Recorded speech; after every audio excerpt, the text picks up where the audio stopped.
Okay, so here's what we'll do. We're going to start with the quarterbacks. I got to write this down on timestamp here. Sorry, guys. StreamYard changed the way they've done things, so I have to do things manually. Fuckers making more work for me. All right, quarterbacks.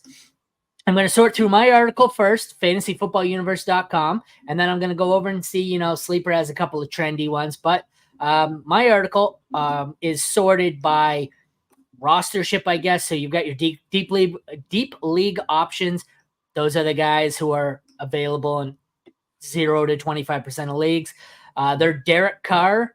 Then we've got a whole bunch of messy looking names. Derek Carr is the belle of the ball, in that group. Then it's Sam Darnold, Will Levis, Daniel Jones, Gardner Minshew, Malik Willis. It's pretty freaking ugly aside from Carr there. So, like I said, that's what the waiver wire looks like in your deep leagues or super flex. Medium league options, we've got Geno, we've got Aaron Rodgers, Deshaun Watson. Geno is the easy one for me there. Rodgers, Watson, both look kind of crappy to different degrees. Shallow league options, the top option here, I never thought I'd see this, is easily Baker Mayfield with Justin Herbert and Trevor Lawrence just being okay. So, like I said, it seems to be there's one really awesome option at each tier level. Derek Carr is the guy I want if I'm in a deep league. Geno if I'm in a medium league. Baker in a shallow league. I think I would rank them season long. Baker, Carr, Geno, Baker, Geno, Carr. Baker's the top for me. I know the Saints are scoring 45 points a game, but it's been a lot of Alvin Kamara. It's still only 20 points for Carr, but I don't know. What do you think here of the quarterback options? I think they're all relatively similar. I think Geno's the best individual quarterback, evidenced by the fact he had the highest pressure rate of any quarterback in the NFL last week. Like, he was under pressure nonstop, and he was exemplary. So, I think as far as safety goes, they're all relatively safe. If you're chasing ceiling, it really becomes how much you think they're passing, because Carr's been so efficient, they're not passing a lot. Geno, they've actually run a lot more than we've expected, so I'm curious to see if that switch. And if it does, it unlocks another tier for him where he get past those guys.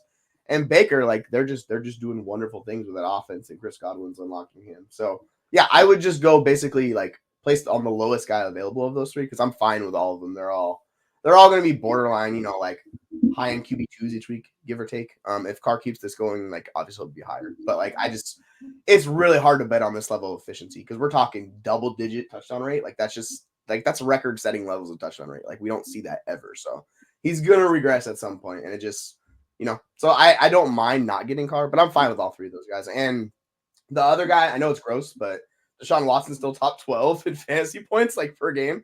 So if you want to just go on those guys, can't get those guys, put a really cheap bid on Watson if it's available, because unlike Rodgers, he gives you more upside just because of how he scores points. It's gross. I know it's ugly. The same thing like Daniel Jones and those guys. It's going to be ugly, but they'll give you fantasy points, and it's okay. So that's kind of how I sort through them. It's funny. I kind of have a little waiver flow sheet I run through here, and it's always regardless. There's always those revolving door. I wrote an article on this. The revolving door position at the end of your bench. There's just that one guy. Oh, he didn't work. Next guy up. So I always start with what I think is the running back to add. So I put in some bids on that. Then I go to wide receivers and maybe tight ends. But then I always end it, even in single quarterback. If I have that crappy guy on my bench that I just want to get rid of, and I have, I'll put in the waiver claim Carson Steele for bench player, Jalen Naylor bench player, blah, blah. But when I get down to it, even in single QB, I have a few where I said, okay, well, if I don't get those position players, I'm going to add Baker or Carr or whatever, because even in the leagues where I have Lamar as my starter. They're not starting over Lamar, but I'll add them as a second QB in case I need them for a bye week. And at this point, while they're hot, it's more about I'm playing keep away, because I look in a couple of leagues, I'm playing teams the next few weeks who could conceivably need those starting quarterbacks. And the last thing I need is them to pick up Derek Carr while he's on a heater, and I lose out to Derek Carr in his 3 good weeks. So, and like I said, there's no thing, sometimes defending against an opponent or another team, having them is the best strategy. So, even in a single QB, I'll play defense here. Sleeper did have some other options. So what was that? There's leagues where you're starting Caleb. I'm saying there's leagues where people are starting Caleb Williams, Justin Fields, and those guys, and they've struggled, immensely struggled. They're not getting fantasy points. So, if you're going against those guys, you can pick up one of these guys to play keep away. So if they play those guys, they're still that low ceiling play, then, that's a win for you for sure each week. I have a couple of those where I'm the guy with the struggling quarterback, and trust me, Baker, Geno, Carr are high up on the priority list, and I'm going to be putting in a solid amount of fab on them. I don't really love any of the other options, like I said. Darnold, Levis, Jones, Minshew, Malik Willis, they're all desperation options. Rodgers and Watson are more mediocre. I don't expect a high ceiling. They're floor options. Herbert and Lawrence, I think, are the guys where I'm buying them if I can stash them in hopes that maybe they turn it around and I can use them later. Sleeper has some other options. They aren't any prettier than what I suggested. They are the Dolphins duo of Skylar Thompson, Tyler Huntley, and then Andy Dalton, the fucking Red Rocket, is in our waiver column. Yeah, he gives DeAndre Johnson life. Aside from like there's big names like there's Carr, Geno, Mayfield, and then like the four I said, Herbert, Lawrence, Rodgers, Watson. Those are all household names. The other shit heap here, any interest in any of these fucking guys?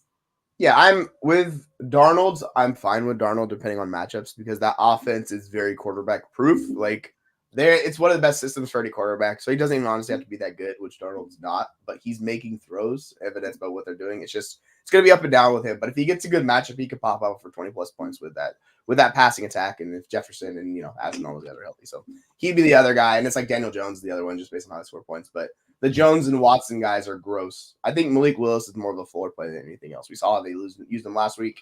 Everything was short, close to the vest. They weren't really running a very complex scheme, and they're going to do that until he's out, until Love's back. So you could go with Malik Willis as well, and he'll give you like a nice, 10 to 15 floor each week. I'll tell you one thing. It is a good, robust running back year for those of you who loaded up on running back because tight end is a fucking wasteland. Quarterback has been brutal. Fucking wide receivers all over the place. Depending on who you got, I guess, as your high-end running back, because a lot of them have been injured as well, but good God, is it a barren wasteland? It's not pretty out there. I think I named everyone, but is there anyone you think that I missed? Anyone worthwhile that you at any level that you're targeting? Running back? We're talking about quarterback still. No. Quarterback, still quarterback. Oh no, I think we covered all of the guys. If you're really like desperate, like I know people are picking up Andy Dalton, but man, it's gonna be rough with Andy Dalton. So I wouldn't even go through the motions unless you're just in the deepest of leagues and that's all your only shot. Then sure, but outside of that, I'm just letting other people take Andy Dalton. Do you think Andy Dalton is gonna do anything here?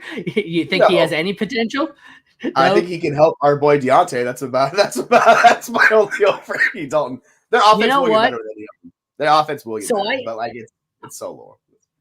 I had that monster league that I play in through Toilets to Titles, and I won this week, and I traded away Deontay for Jamison Williams. But I apparently posted it in the wrong chat. So the guy who had a message back and said, "Hey, I see that they just added Andy Dalton. I'll give you a chance." He's like, "You sure you really want to trade away Deontay?" I'm like, "I'm not buying in on this. I am not doing this. I don't care. This is like Josh Dobbs, except not even as good. He's going to be useful for maybe a week." This is a great spot where I know we were the Deontay guys all off season, but if Red Rocket comes in and Deontay has one good week, fucking sell high. Yeah, it's all about, I think you're probably gonna need multiple weeks of him to produce to sell high. But yeah, like if you want to get out, you could probably get out for a lot more than you could last week just because. And by the way, the expected points king, you want to know who it is? Fucking Deontay Johnson. Once again, just killed us with those expected points. It's brutal. It's like it's like him. The guys in Denver, it's rough life for them, man. It's rough life. Justin Fields is announced as the starter again this week, so I guess that's one last one to talk about. Not necessarily talk about, but mention if he's still rosterable. Although I know in past when he did start, he was terrible in real life, but he was great for fantasy. It seems to be the opposite in Pittsburgh. He's completely unusable for fantasy, but he's a half decent NFL quarterback now because he is the ultimate game manager. So yeah,